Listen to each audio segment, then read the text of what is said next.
Bom, considerando o tema discriminação e preconceito, a presença da mulher aqui na mesa hoje se faz por quê? Porque a gente também queria destacar o papel da mulher nesse contexto. A mulher não só no papel de vítima, mas no papel de que construiu a história, participou das lutas, das conquistas e principalmente nessa luta que continua até hoje por direitos, por igualdade e por dignidade. Nós aqui, na condição de alunos e de professores e futuros professores, a discussão desse tema, da discriminação, do preconceito, é muito importante. Por quê? Porque a gente vai trabalhar com esse tema dentro e fora da sala de aula. Então, a oportunidade de hoje, para nós, ela é muito valorosa. Para quê? Para nós termos uma oportunidade de fazer uma reflexão crítica sobre esse tema. O tema de hoje é o jovem e a discriminação política. Então, eu vou fazer a primeira pergunta para o nosso convidado Plínio. Plínio, na sua opinião, qual a participação do jovem no panorama da política brasileira hoje? E qual o papel da educação neste contexto? Bom, primeiramente, a alegria de estar aqui com vocês e o prazer de estar numa escola desse tamanho com 45 mil alunos, é um negócio enorme. E é um grande prazer. Bom, respondendo a você, a discriminação política do jovem faz parte da sua discriminação social. O jovem é discriminado. Do que precisa o jovem? O jovem precisa, primeiro, de uma educação boa, de qualidade. Depois, ele precisa ter lazer. Ele precisa ter lazer. A terceira coisa que ele precisa ter segurança, tranquilidade. Não ser violentado de nenhuma maneira. Ele precisa também ter uma perspectiva de vida, de emprego, de realização pessoal. Não de emprego para ganhar 500 reais e simplesmente vegetar. Não, ele precisa ter a possibilidade de uma atividade que satisfaça. Bom, essas três coisas são negadas. Né? A educação aqui no Brasil é uma vergonha total. Vocês viram agora os resultados do Enem? São péssimos. Né? Nós temos um sistema agora, por exemplo, de formação escolar primária, que é a chamada progressão continuada, que é uma farsa, é um estelionato. Outro dia, dois meninos formados no grupo escolar. Um filho meu fez um exame deles e disse o seguinte: desenham o nome. Desenham o nome. E não escrevem mais nada.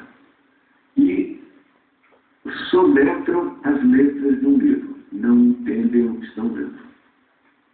Ora, então já começa a primeira discriminação. Ela tem uma ordem política, social, mas ela tem um reflexo político imediato. Porque, evidentemente, quem não sabe ler, quem não tem condições de ler, como é que esse cidadão vai participar da política? Você não lê jornal, não consegue ler jornal, lê mal, né? Tem essa televisão obsessiva, né? Agora tem esse brinquedinho e passa o dia fazendo isso, um autismo total. Então, o jovem começa a ser discriminado na educação. A educação do país. E é por isso que eu defendi na campanha que fiz para presidente da República de que a educação tem que ser exclusivamente pública. Porque se ela não for exclusivamente pública, o menino que tem dinheiro vai fazer o curso primário no Colégio Santa Cruz, que foi o melhor aqui de São Paulo. Paga uma nota, paga R$1.000 e tantos reais por mês. O menino da idade dele, que for para a escola privada, para a escola pública, vai fazer essa escola que vocês estão vendo. Quando chega na universidade, que é a hora mais importante, a melhor universidade é pública e gratuita. E nessa hora, o que acontece? Nessa hora, vai disputar com aquela fera, que evidentemente perde. Então você discrimina contra o jovem de cara, né? Vocês todos estão fazendo um curso noturno e pago. Pago é caro. Eu imagino que é um sacrifício. Porque é quase um salário mínimo. Agora, vocês vejam o absurdo do país. Vocês pagam por mês para essa escola o que um trabalhador ganha por mês para manter a família inteira. Como é que ele pode educar o filho dele? Como é que pode ter um livro na casa dele? Quando nós formamos o PT aqui em São Paulo, nos anos 80, nós fizemos um trabalho de filiação, que consistia no seguinte: nós tínhamos um grupo de 10, 12, 15 companheiros, nós pegávamos um bairro e fazíamos uma varredura, casa por casa. A gente batia na porta e oferecia o partido, entregava o estatuto e tal. Bom, eu entrei em várias, mas a Vila Olímpia, que é um bairro operário, um bairro pobre. Casas muito pequenas, você logo vê tudo, né? Não havia um papel tipografado. Não é que não tinha livro, não tinha nenhum papel assim. Impressionante. Quer dizer, como é que um menino desse pode participar da política? Não pode participar da política. Segundo ponto, o menino precisa ter lazer. Qual é o lazer que tem o povo, a juventude de São Paulo? Aonde? Vai no clube? Caríssimo. Quem aqui frequenta um clube? Ninguém levanta a mão, porque ninguém frequenta um clube. Porque é muito caro. Mas não é possível frequentar um clube. Quem frequenta o clube é o filho do menino rico. Esse frequenta. Então, você não tem locais. Uma das coisas mais bonitas que você tem em Cuba, quando você vai a Havana, é que de 3 em 3, ou de 4 em 4, sei quanto, um pouquinho, em cada bairro tem uma quadra de esportes completa. E 5 horas da tarde, aquilo está assim. A moçada está inteirinha na quadra. É fantástico. Né? Aqui não. Aqui vai tomar cerveja. Ou vai no bar e ponte. Né? Que é o que sobra. O companheiro lá gostou do bar de ponte. É isso. Ele está concordando. É isso mesmo. É uma barbaridade. Né? Agora a violência. Qual é o jovem que anda com tranquilidade? Se for negro, é um perigo. Todo mundo sabe disso. Todo mundo sabe. Né? Que são os 3 P's que estão em risco. O preto, o pedreiro e o pobre. Andar na rua, pobre, preto e pedreiro é um perigo. É um perigo real. Né? A gente ri para não chorar. Porque realmente é uma violência contra a juventude. Uma violência total. E a terceira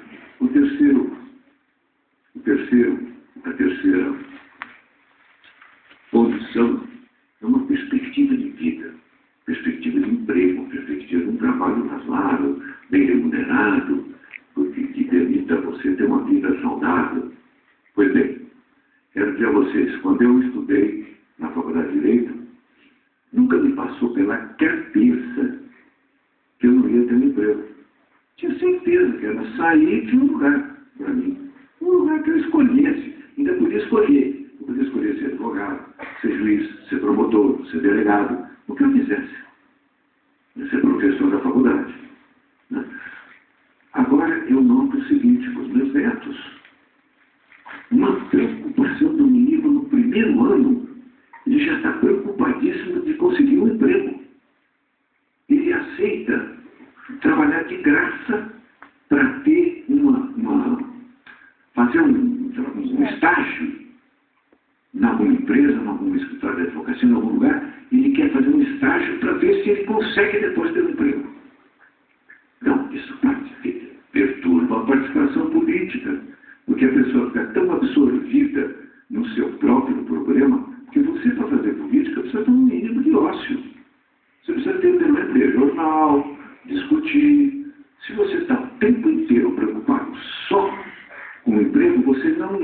Noticiário Nacional, você já vai direto na página de classificados.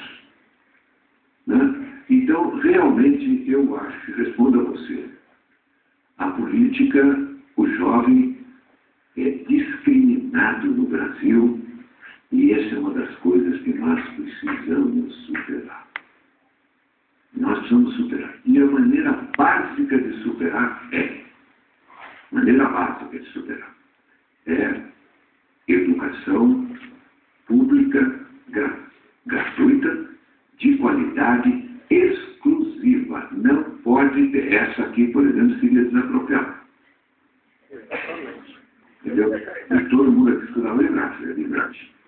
Né? Porque aí sim, o promotor, o professor é um funcionário público. E ele tem a sua carreira, como tem o juiz, como tem o promotor, como tem o delegado. Aí você vai poder ter, e aqui é no Piauí, é no Ceará, no Mato Grosso, então você tem realmente, a partir dali, um processo igualitário, né, e que as distinções serão realmente pelo mérito pessoal, a capacidade do talento e o esforço. Isso é fundamental. O segundo ponto, que foi muito polêmico, que eu falei lá na minha campanha, e causou revoltosa danada, é o seguinte: é preciso eliminar certas proibições que existem. Uma delas é da maconha. Então, eu defendi a tese de que, porque eu consultei montes de médicos, e o grande assessor meu nisso foi o professor Edivaldo Carlini, que é o titular de psicotrópico da Faculdade Paulista de Medicina. Ele me garantiu, eu disse: olha, não há sequela, não deixa dependência. Não há dependência. Tem mais dependência o cigarro do que a maconha. Agora, tem uma coisa: o sujeito vive num ambiente que pode levar ele a querer aumentar, e no fim ele passa para o outro. Mas por que eu toquei nesse assunto? Porque vários rapazes me procuraram do meu partido, dizendo o seguinte: nós somos achacados pela polícia por causa de fumar maconha. E, sobretudo, os negros. Porque esses são os mais perseguidos, os mais massacrados. O jovem é perseguido, o jovem negro é mais perseguido. E aí eu fui perguntar, que me disseram: não cria essa dependência. Então, se você tiver um processo aberto, você pode fiscalizar. Como você fiscaliza uma empresa de bebida? Você fiscaliza. Como você fiscaliza um bar? Você teria. Então me perguntaram: mas ia ter maconharia? Eu falei: claro, tem confeitaria, tem salutaria, pode ter. Eu estou vendo que tem uma chave lá que está me chocando. Depois eu gostaria de ouvir o seu argumento, porque eu queria conversar com calma sobre isso. É um tema polêmico, delicado. Evidentemente não pode ser feito nesse Estado, no Estado que nós temos hoje. Eu estou propondo uma solução para um Estado que nós, do PSOL, nós socialistas, comandemos. Porque no de hoje eu não pedi, no de hoje eu não toparia de jeito nenhum. Mas um Estado que dissesse o seguinte: tudo bem, é livre, mas tem que registrar, não pode ficar perto de escola, não pode receber menor de menos de 18 anos, tem que avisar a família do menino que está vendendo maconha para o menino. Você quer maconha? Então, como é o telefone e o nome do seu pai? Avisa. E aí o pai não deixa? É o pai da vaca, eu deixo. Não deixa com certa cidade. Mas eu tenho neto. E eu acho o seguinte: porque daí o governo nosso, o governo socialista teria condições, entendeu? De realmente que a polícia ensine a massacrar o narcotráfico.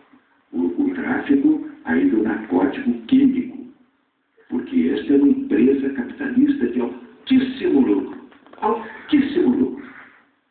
Para vocês terem uma ideia, o chefe, o tesoureiro, o economista do cartel, daquele famoso narcotraficante, o Pablo Escobar, era um ex-presidente do Banco Central da Colômbia, cidadão formado em Harvard. E ele é que fazia a escrita, todos os cálculos e tudo para o bandido. Então aí nós podemos ir em cima, aí iríamos em cima. Então que fique claro, que fique muito claro, no atual estado de coisas, não. Tem que perseguir, tem que proibir, fazer o que puder. Num governo nosso, nós podemos ter uma atitude mais civilizada, mais culta, menos brutal, menos selvagem. Esse seria o segundo ponto. Quer dizer, era preciso ter, e finalmente, eu não sei se eu já falei, não, perspectiva de vida. Essa economia aqui não é para todo mundo. É uma economia para muito poucos.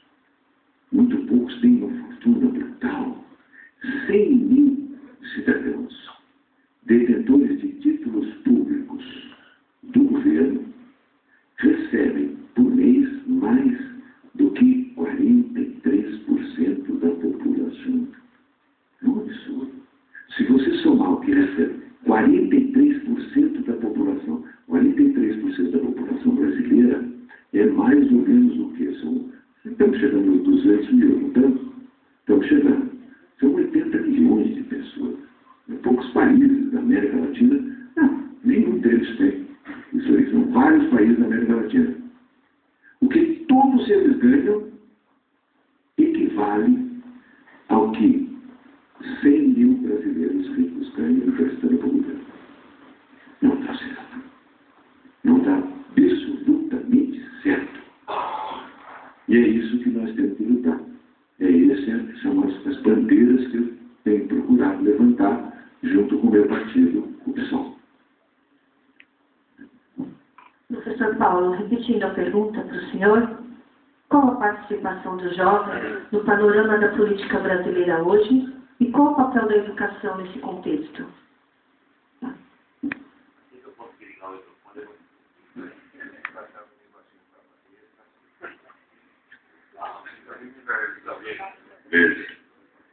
Bom, boa noite a todos, boa noite, Fabiane, Linha. Bom, primeiro, esse é um debate, né? E alguns dos meus alunos disseram que esse debate seria um fogo amigo por conta da nossa desafiliação partidária, mas não vai ser não. Né?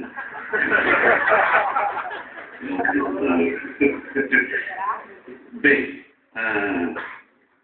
aproveitando os pontos que o Clínio levantou aqui, eu queria sugerir, talvez, que nós estamos aqui para ouvi-lo, né?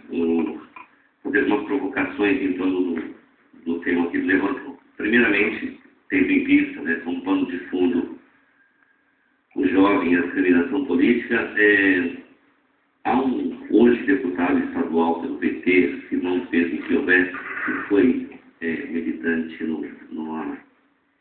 na área ligada à igreja, que era a área que você esteve no PT, quando no PT, eu não, tá? Mas ele escreveu um livro na década de 80 chamado Como e Por que Viemos Parar no Coab. E lá ele apresentava à época, ele que era um militante na área da habitação, e até hoje ele faz algo semelhante a isso, apontava que a Coab, por exemplo, é um depósito de seres humanos, onde não havia nenhum tipo de planejamento urbano, e uma das coisas que o Simão Pedro apontou à época era que não havia uma praça, sabe? Não tinha nada, né? Tinha padaria, por exemplo, lá dentro, né? Milhares de pessoas. Bem, por que eu estou lembrando isso? Isso tem a ver com a discriminação, especificamente em um ponto que o Pedro tocou, e talvez se não sabia se estiver de acordo, a gente volta para ele falar, porque isso é evidentemente um aspecto de discriminação política do jovem, da sociedade de modo geral, do jovem em particular. No entanto, os partidos de esquerda, e o nosso inclusive, né, tem sido apontado como um excelente denunciador, né, mas como saídas práticas, como nós temos sido cobrados praticamente. Né, o problema está levantado aí, que podemos, em termos concretos, fazer para alterar esse estado de coisas. Especificamente no que se refere ao planejamento urbano, da vida nas cidades, do lazer, como você também levantou. Né? Isso realmente é uma dívida que nós temos na esquerda, mas precisamos pontuar, vamos resolver como. Né? E esse é um ponto que se levanta hoje, por exemplo, nas salas de aula, que muitas vezes os alunos dizem, bem, mas nós vivemos numa época de denuncismo ainda, o que podemos fazer o que faremos de concreto? Em uma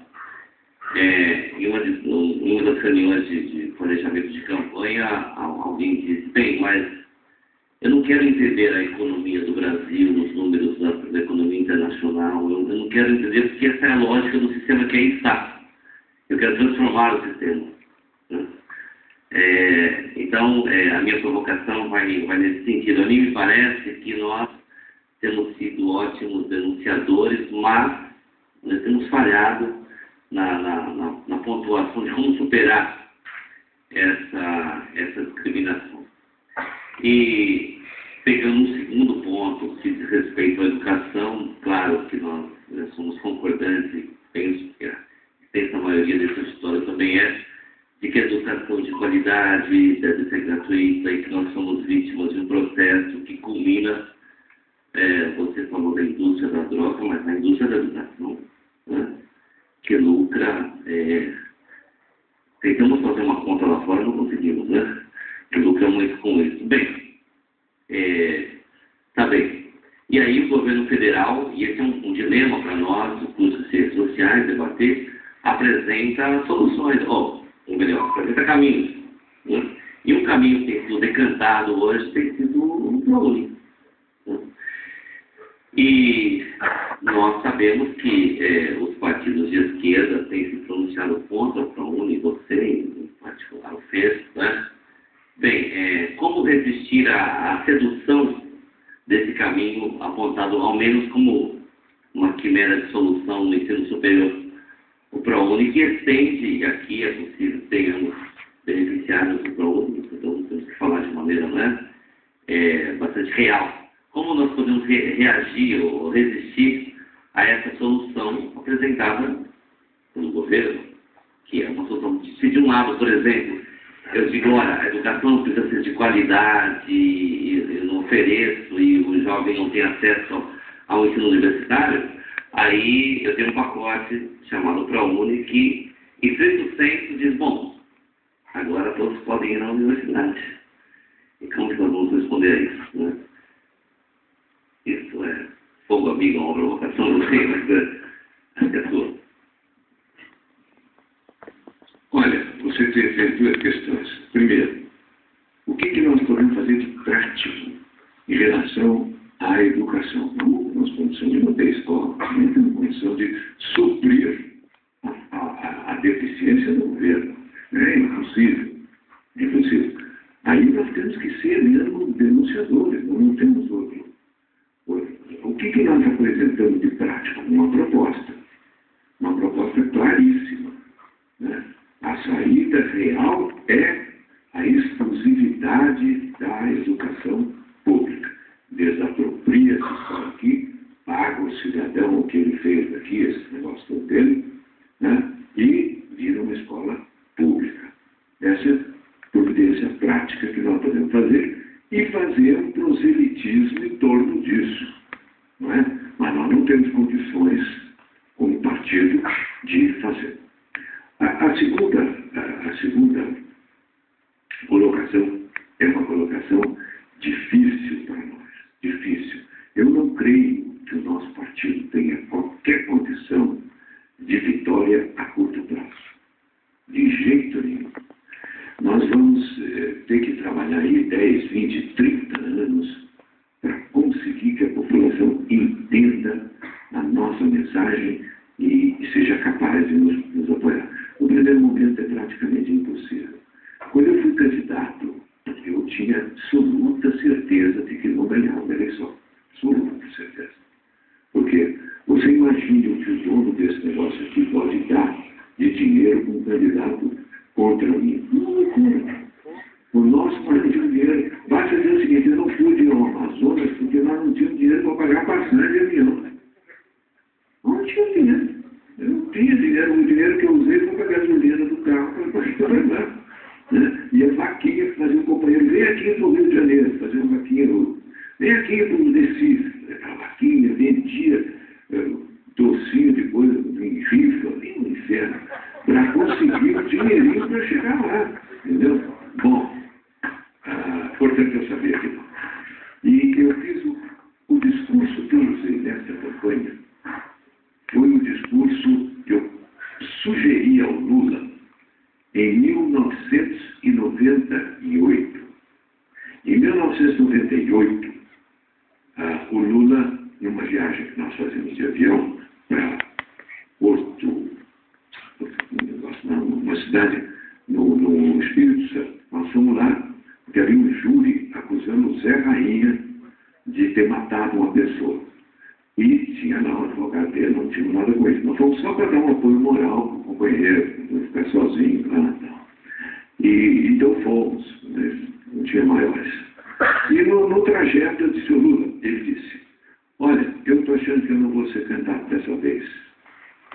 Estava o Vicentinho e estava esse menino, até deu os aspas aqui, o João Paulo.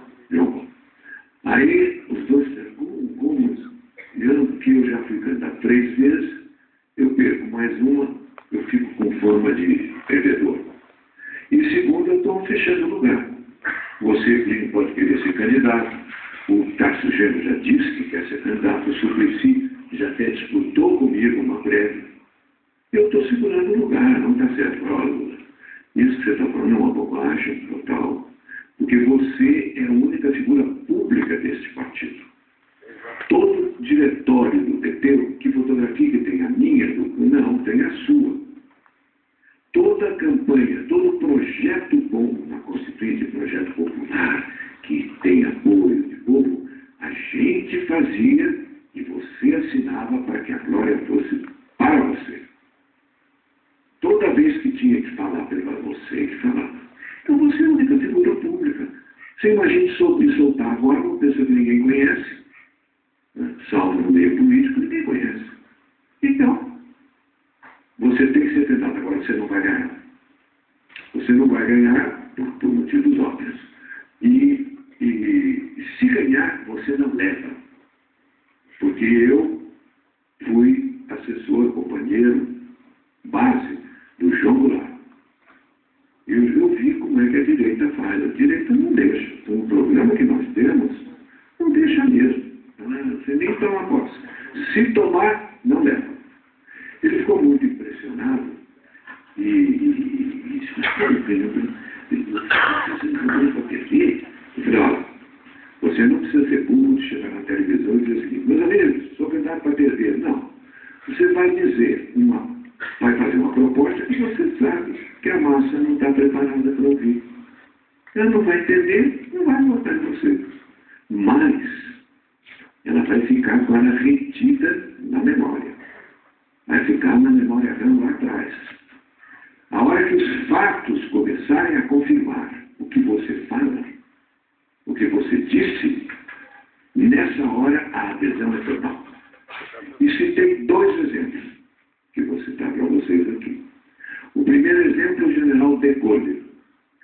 Quando a França foi invadida pelos alemães, a grande massa dos franceses, classe média para cima, estava muito mais preocupada com o comunismo do que com o nazismo. E achava que podia manter uma certa convivência com os alemães. Se houvesse uma eleição naquele dia, que o de Gaulle foi embora para a Inglaterra e lançou aquele apelo fantástico, né?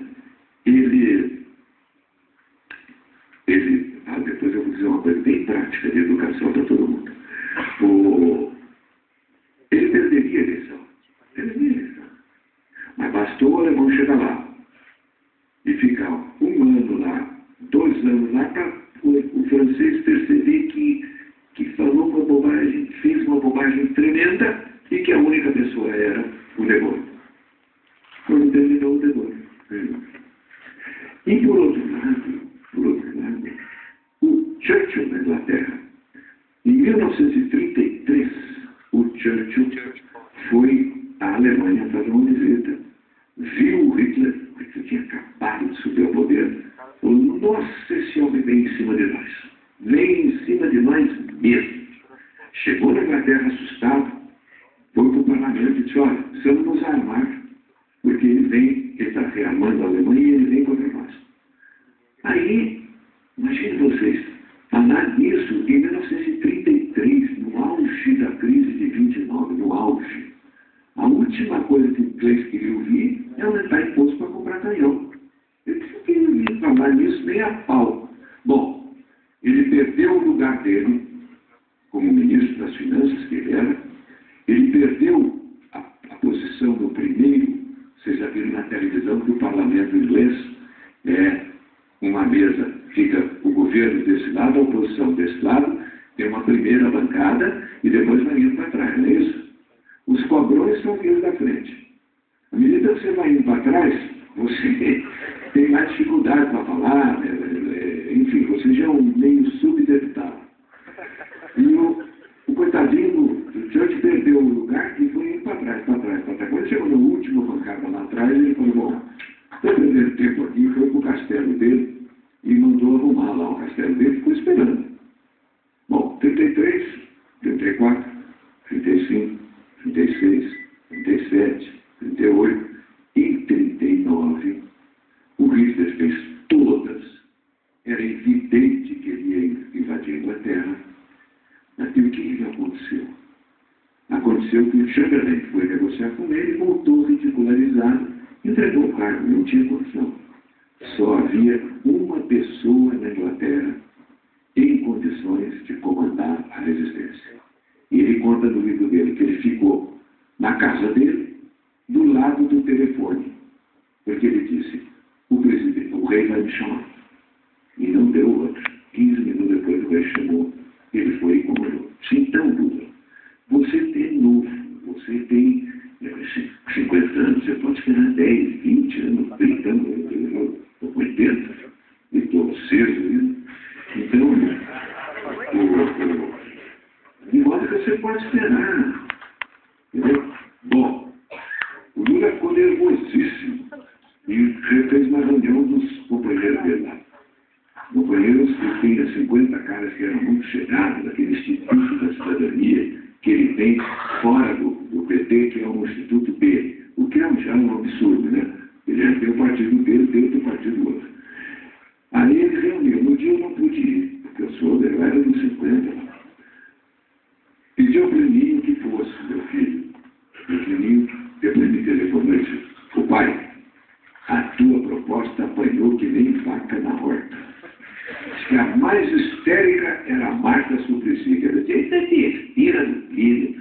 O que precisa, Lula, você precisa é um bom marqueteiro. Bom, o Lula conseguiu um marqueteiro, se elegeu, mas aquilo doeu muito nele. Tanto doeu que vocês assistiram um filme chamado Atos Entre Atos e Atos, um filme que relata ele chegando ao Brasil eleito. Estão lembrados desse filme?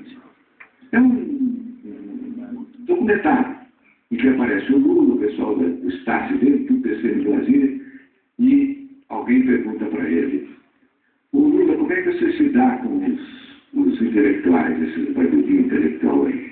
E o intelectual é um bicho muito complicado. Pois um deles chegou a dizer que eu não devia ganhar a eleição. E bateu nele, doeu nele. Pois bem, acontece que eu não participei da campanha. Não vou, eu como marqueteiro não tenho, não faço, não vou. E não fui. Aí, mas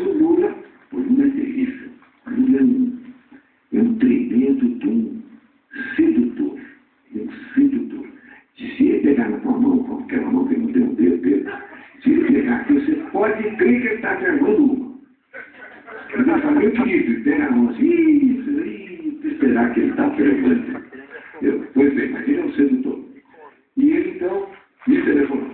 Trio, eu quero que você venha aqui fazer o programa de reforma agrária, porque você sempre fez a política do partido, e eu falei, tá bom, fui. Quando eu cheguei, o Buchiquinho olhou para mim e disse assim, Plínio, chegamos lá, né? E eu disse, mas vai levar? Ele disse, como vai levar? Vai fazer o nosso programa ou vai fazer o programa que permitiram que ele entrasse aqui? Então, realmente, esse foi o discurso que eu fiz na campanha. Eu falei, o Lula não fez. Esse discurso não foi feito na história do Brasil. Esse discurso precisava ser feito. Agora, ele foi feito. Ele foi feito. Esse discurso está aí. Só que o Lula faria esse discurso numa época de ascensão de massas. Massa na rua, em 89, era um entusiasmo danado. Eu fiz esse discurso numa época de recessão de massas. A massa estava formando. Ele era um homem de 50 anos. Eu sou um homem de 80. De modo que o sujeito lá de Floresta não dá. Não vai dar tempo para ele. Entendeu? Então, realmente, circunstâncias mais difíceis. Mas eu fiz. E aí eu abro um parênteses para fazer uma contribuição prática para a educação brasileira e para todos vocês aqui. Quem aqui conhece uma coisa chamada Google? Cara, que é o maior. Eu aqui resolvo tudo. Eu tenho uma cultura Google fantástica. Então, por exemplo, querem conhecer o Churchill? Vai lá, Google, Churchill. Discurso do Churchill. Tem um bicho falando.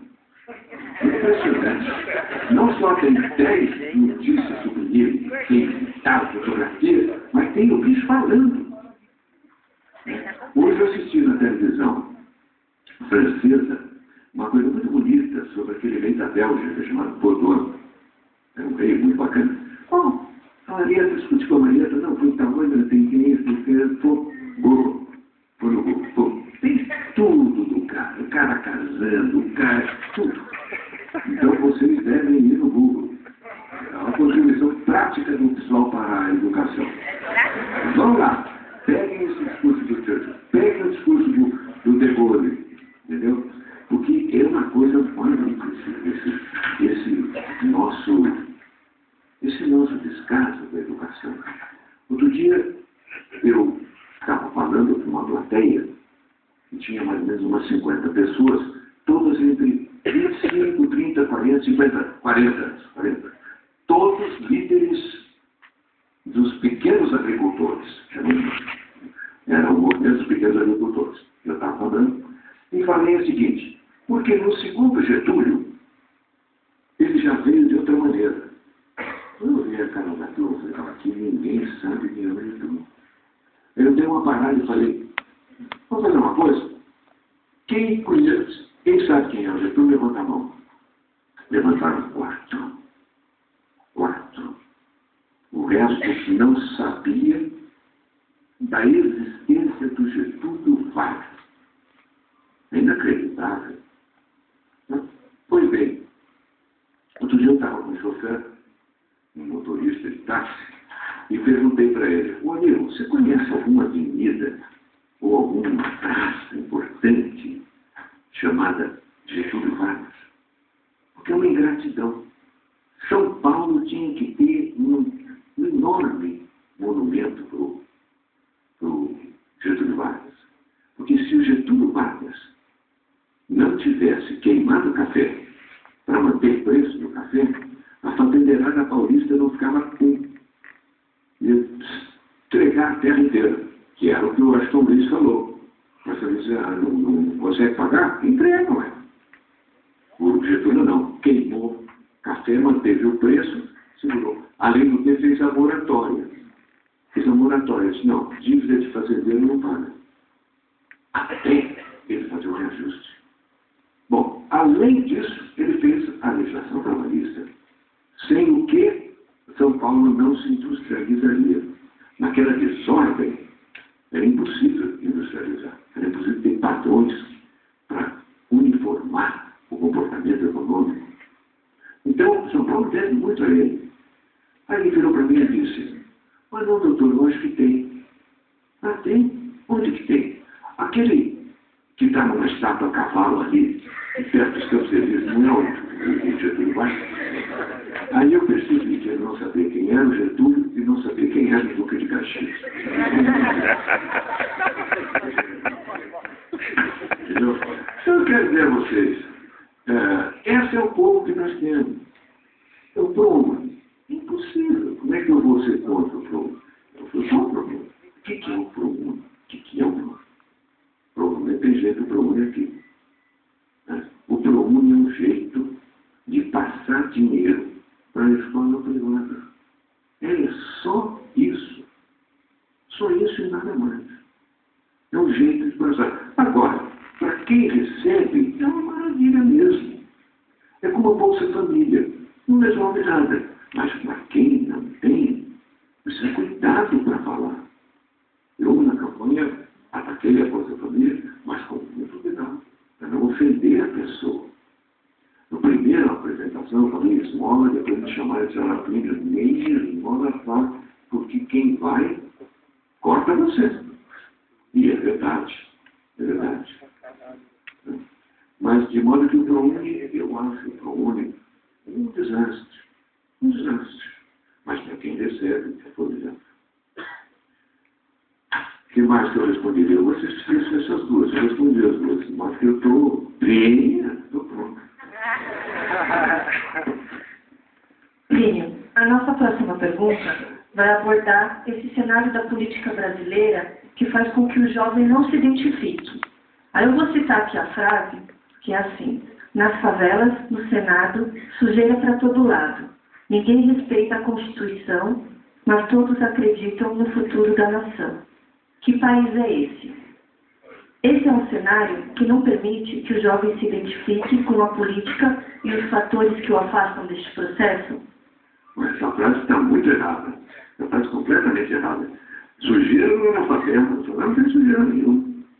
Sujeira tem povo trabalhador massacrado pela polícia, essa aí, o PP aí, e pelo narco. Mas ali é tudo trabalhador, tudo. Onde tem sujeira é no Senado. E eu, quando propus o fechamento do Senado, eu propus que se fechasse o Senado. Foi todo mundo assim, o Zé Serra olhou para mim, como? E olha aí o senador, o Marco Marcelo, disse, porque eu disse, o Senado é um vale-aconto de oligarcas. Aí levantou-se o Marco Marcelo, que é muito meu amigo, por sinal. Não sei se é muito correto, esse não é safado, mas é um oligarca terrível. E eu então virei, ele levantou e disse, e ele estava ali, né? Eu disse, olha, o Marco Marcelo tem uma vantagem, ele é um ser correto, direito, mas é um tremendo do oligarca. Ele riu, verdade, tá? Mas isso quer dizer o seguinte, o Senado, no Senado é que está. No Senado, e o Senado para tudo. Você aprova uma lei, depois tem que dar volta. Porque lá é lá que cozinha. Lá que está o saber. Lá que está o veneno. Lá que está a turma da pesada. Está lá. Então tem que fechar o Senado. Se nós ganharmos essa eleição, uma eleição, vamos fechar o Senado. Paulo, você comenta essa frase também?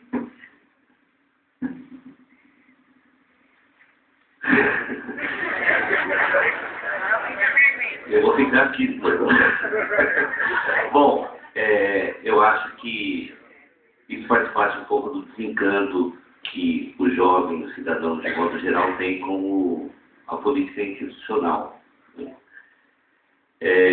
O Senado foi uma referência da música, né? Mas poderia se estender à política institucional como um todo. Nós temos um descrédito, desacreditamos das nossas casas representativas, mais de uma vez, nós vemos parlamentares dizendo que tem até uma certa vergonha de chegar num auditório, numa recepção e dizer, olha, eu sou deputado, porque todo mundo põe a mão na carteira, aquela coisa toda. Né? Então, mas isso é um processo, isso aí nós acumulamos uma cultura da impunidade, da não representação.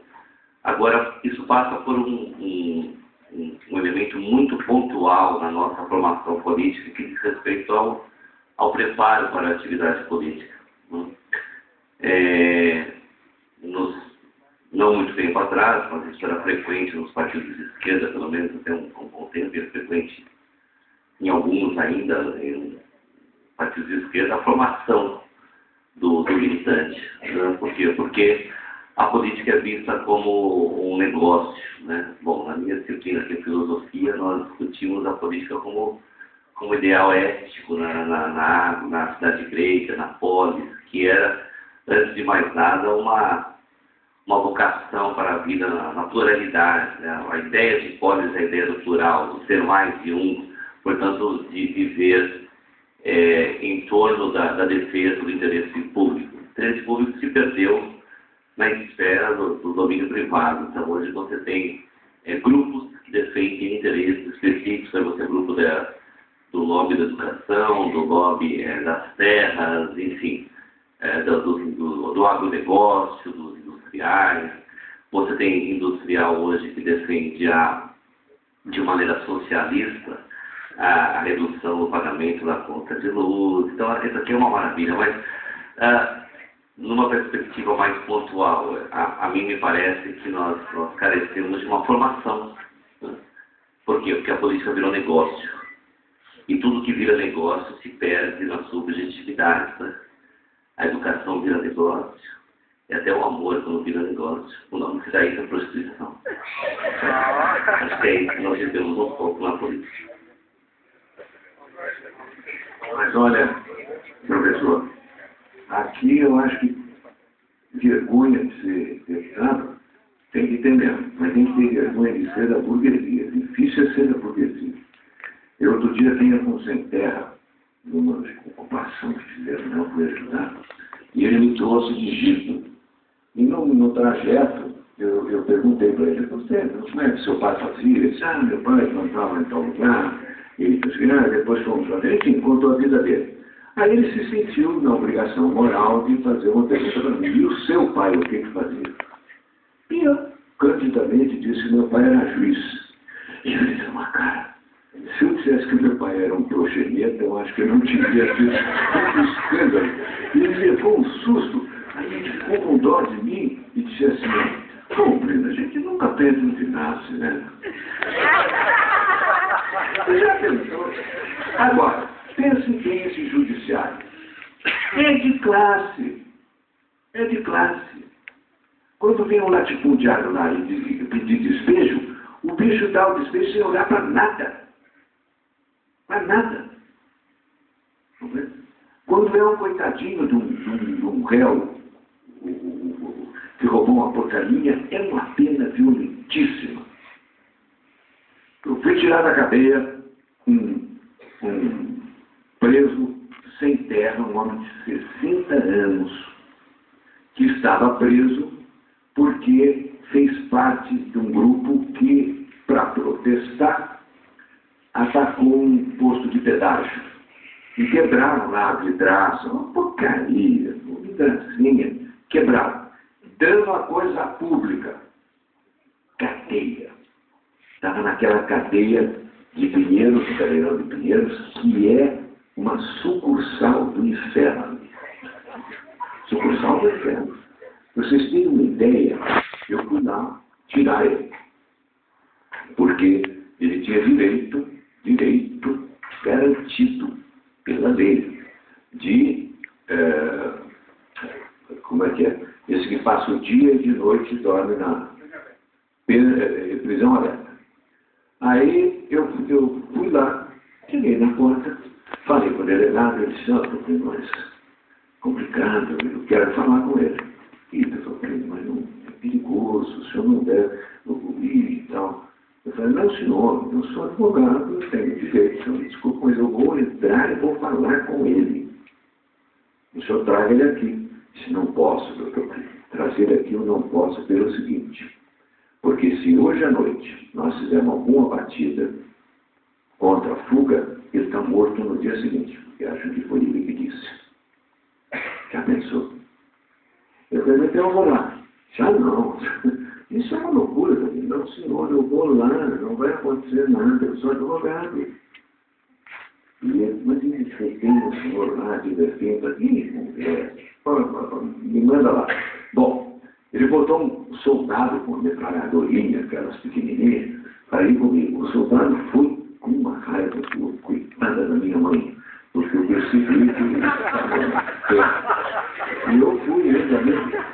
Aí, quando chegou na beira ali da porta, ele disse, é ali, ó, no fundo do corredor. O senhor não vai atrás, nem eu não. Se o senhor quiser, o senhor entra. Abriu a porta, fechou a porta e ficou lá de fora. E eu entrei. Tinha um caboclinho lá, lavando o chão. Eu disse, advogado, é de quem? Do fulano e tal. Ó, Magrão! Vem pra cá. Aí apareceu o sujeito, eu conversei com ele. E vocês verem como é a violência contra o pobre. Uma coisa maluca, coisa terrível. Aí eu conversei, estava vindo de volta e mas nesse dia eu, sabe a chamada carteirada, eu nunca dou carteirada, eu acho isso o fim do mundo. Mas esse dia eu dei uma carteirada. Liguei para o secretário da Justiça, que foi meu oficial de gabinete, quando eu era secretário aqui, e ele foi meu oficial de gabinete. Portanto, eu tinha liberdade com ele. Falei, mas eu quero este cara hoje à noite na prisão libertária. Aí ele foi lá e tirou. Mas isso é para dizer a vocês como é que o povo é tratado. Como é que o povo é tratado? Como é que o cemitério é tratado? É essa justiça. E aí, então, o cemitério diz, coitado desse moço, estão correndo para ele nascer com um pai desse. E eu passei esse vexame danado. A verdade é a seguinte, nós temos que levar, a coisa séria é a seguinte, se vocês quiserem entender o Brasil, se quiserem entender o que está acontecendo com vocês, com a sua casa, com o seu pai que não tem aposentadoria, com o seu filho que está numa escola horrorosa, com vocês que estão pagando uma nota, se vocês quiserem entender, é preciso conhecer uma coisa chamada luta de classes. É isso que explica tudo. Se vocês tiverem um conceito de luta de classe bem colocado, vocês entendem tudo. Vocês interpretam toda a realidade. Essa é a grande contribuição do Marx para a luta do povo. De modo que eu queria dizer a vocês o seguinte, respondendo a sua questão. A coisa fundamental para abrir a consciência é a luta de classe. E essa é a contribuição prática que nós podemos dar diante de Leone, Força Família, esse crédito absurdo. Absurdo. A minha mulher é muito econômica. Ela só compra na Casa Bahia. Então eu sou um grande frequentador das Casas Bahia com estudos. Eu vou com ela que é para fazer estudo sociológico. E é verdade. Mas você vê o pessoal numa alegria, comprando geladeira, comprando computador, comprando. Nossa, é uma loucura. Todo mundo ali numa alegria, e você nota, essa pessoa imagina que tendo levado para casa um bem de prestígio, um bem que só quem é de classe média tem. Ele passou da classe C à classe B. E isso ele deve ao Lula. Né? Então ele é fanático do Lula, ele não larga o Lula. Ele esquece que quando ele põe a geladeira na casa dele, o filho está numa escola que não vai aprender. Esquece. Não lembra, não faz a relação. Quando ele põe a geladeira na casa dele, ele esquece que não tem plano médico. E sem plano médico, ele não consegue uma consulta antes de um mês, 2 meses, 6 meses, 1 ano. E a consulta, 1 ano para a operação. Eu tenho um amigo no Paraná, um rapaz de 37 anos, pegou um câncer. O médico disse, olha, isso aí está cheirando câncer, você precisa fazer uma biópsia.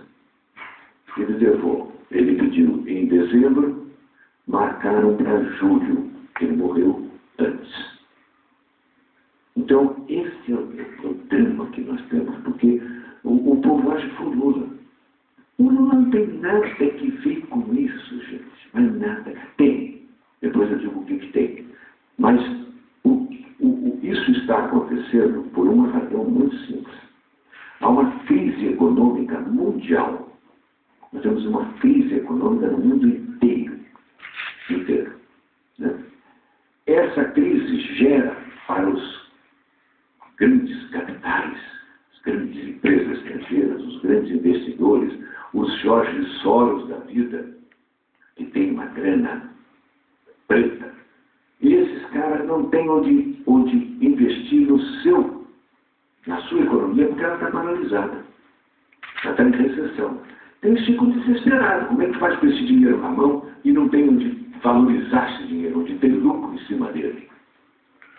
Aí eles procuram os países subdesenvolvidos e aplicam na especulação financeira. Eles não vêm para cá para montar uma fábrica que demora 10 anos para fazer e depois dar um dinheiro. Não. Eles vão na bolsa, porque o Brasil paga o juro mais alto do mundo. Então eles vêm para cá. Aí tem um monte de dinheiro estrangeiro.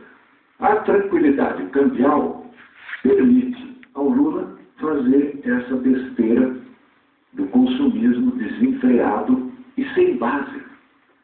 Sem base. Porque você compra uma geladeira em 24 meses, compra um computador em 3, vai fazendo. Automóvel é 286 vezes. Aí eu estou querendo comprar um Mercedes, ou então uma Ferrari, porque eu não vou pagar mesmo. Então eu queria dizer a vocês o seguinte, e assim não sei. Qual é a contribuição do Lula? A contribuição do Lula foi a seguinte: ele fez uma absurda reserva fiscal de 300 bilhões de dólares para que o capital que venha para cá fique tranquilo. Se quiser voltar, ele tem dólar para dar. Só isso. Só isso. Ele pegou um efeito normal da economia e ajudou com isso. Mas na mente do povo, na visão do povo, depois que ele chegou, é isso. Você sabe que eu viajo muito, né? Eu vivo viajando. E vou muito para o Nordeste. E é fantástico. Eu sei que nunca andou de avião. Nunca. Andar de avião é coisa para nego rico. Acabou cheio da grana. Ah, mas é uma alegria. Mas eles entram numa alegria. É bonito ver. Você fica encantado, porque é justo que a pessoa ande de avião. Correto? Ah, mas eles entram, não tem noção, né? Então entra e senta no primeiro banco que vê. Aí a mulher diz, não pode, não pode. Não pode, fulano. Ou ribalar, não pode. Tem que pegar o papelzinho. Tem um papelzinho. Eu tenho que ir. O que faz com o papel? Pega para a mulher. Não, mas tem que olhar ali, ó. Não tem um número. Mas tem uma folia. Uma folia. Esse cara vota no Lula de todo jeito. Não há maneira de se convencer. Né? Então, esses são os dramas que nós vivemos.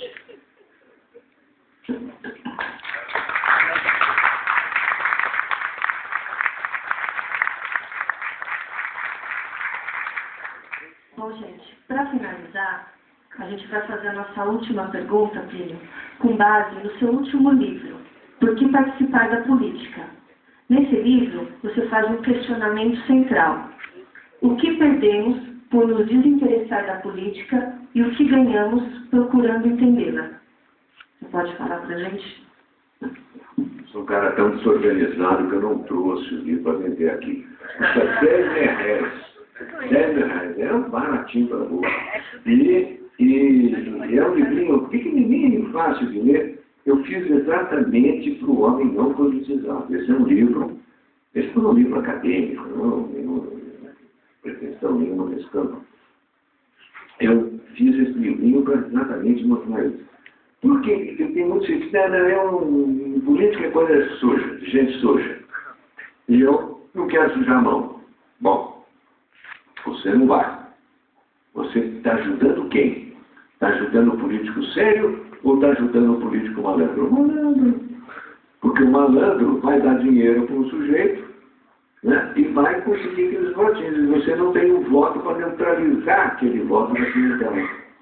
O voto consciente, o voto que é dado por concepção política correta, né, esse voto não entra. E só entra o voto da clientela. Então você está ajudando o outro. Ah, não, eu não faço política, não me interessa política, porque eu cuido de mim. Eu não preciso da política. Eu faço tudo por mim. Ah, mas isso é um engano total. Engano total. Porque você depende da política para tudo. Tudo. A política entra na tua vida de todo jeito. A escola, quem faz? Governo. Saúde, quem faz? Governo. Quer dizer, no lugar onde se tomam as decisões mais cruciais da sua vida, você não vai, porque você acha que não quer dizer nada com você. Claro que quer. Não quer. Ela põe o teu pensamento, porque, por exemplo, você pensa em grande parte o que o governo quer. Porque o que você pensa? Como é que você conhece a política? Que informação você tem da política? A informação que você tem da política é a da Rede Globo. É do Jornal Nacional. É ou não é? E ele conta a política, a realidade, como ele quer. Ele conta a realidade como ele quer. Mente deslavadamente.